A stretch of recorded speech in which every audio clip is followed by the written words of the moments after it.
What's up, hoop heads? It's your boy JB the Chef here with Undrafted Hoops, and I got to touch on this blockbuster deal today.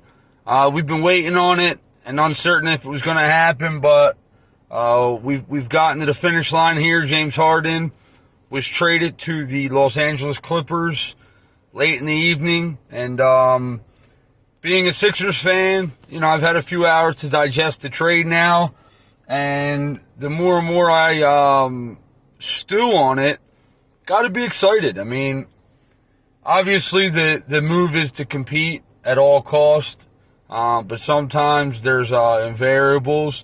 Yes, the Sixers are a competitive team without James Harden, but this trade wasn't about that. It was about furthering assets to be able to retool, trust the process again next offseason. And I know that sounds like the rotating story of the Philadelphia 76ers, Joel Embiid era, but it is what it is. They don't call him the process for nothing. But if we break down the trade and see what Daryl Morey end up getting back for James Harden, we got 2 firsts, unprotected, a pick swap, 2 seconds, and a bunch of expiring. Is Covington, Batum, or Marcus Morris what their name tells you they are? No, not anymore. But they ain't what the Sixers really need in terms of production. The production's going to come out, especially offensively, from Maxey, Joel Embiid, Kelly Oubre has proven his abilities to score the basketball, and we still got Tobias Harris.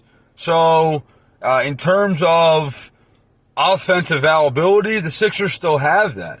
What Marcus Morris brings defensively is about what P.J. Tucker brought.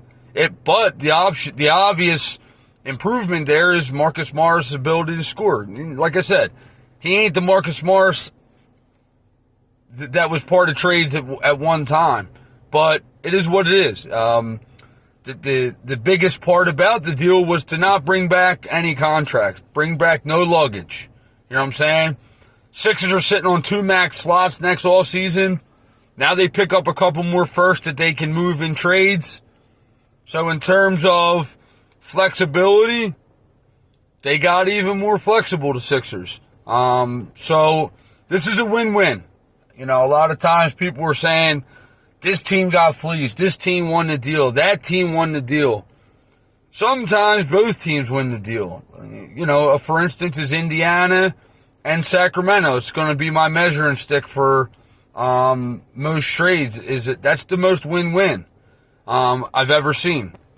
And, this isn't as blockbuster in terms of all-star capabilities, but it gives the Clippers a viable point guard to put with Russell Westbrook. I guess Harden's going to play shooting guard a little bit more again like he was. But, don't forget, James Harden just led the league in assists last season. But this gives the Clippers that window. They went out and got Kawhi and Paul George, and they haven't had the success through the health scares.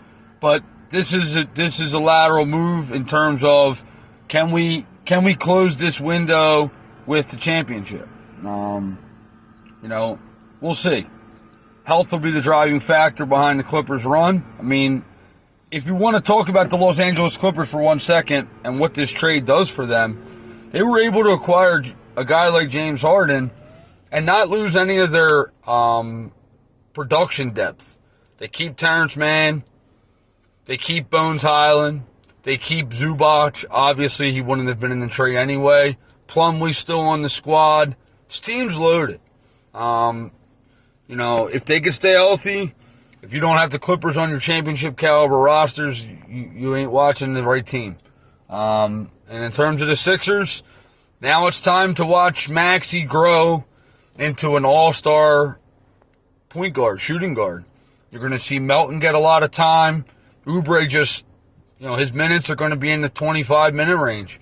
And now you get a chance for Tobias to handle the ball a little bit more. And, he wasn't able to do that when Ben Simmons and James Harden were on the roster, but now that those ball, I want to call them ball hogs, but now that them ball dominant players are off the team, you might see Tobias handle the ball a little bit more, and that's actually a strength of his. So, and especially with Nick Nurse's new system, it's pulling Embiid out a little more and telling Embiid to shoot it. So I'm pretty pumped. Good deal, win-win for both teams. It's your boy JB the Chef signing off. Peace. Make sure you follow us on on Twitter at @undraftedhoops_, Facebook Undrafted Hoops, and our YouTube page Undrafted Hoops. We'll be back hammering podcast. Hopefully this week, if not next week. But don't worry, we will be hitting you pretty hard with some podcasts. So, peace out.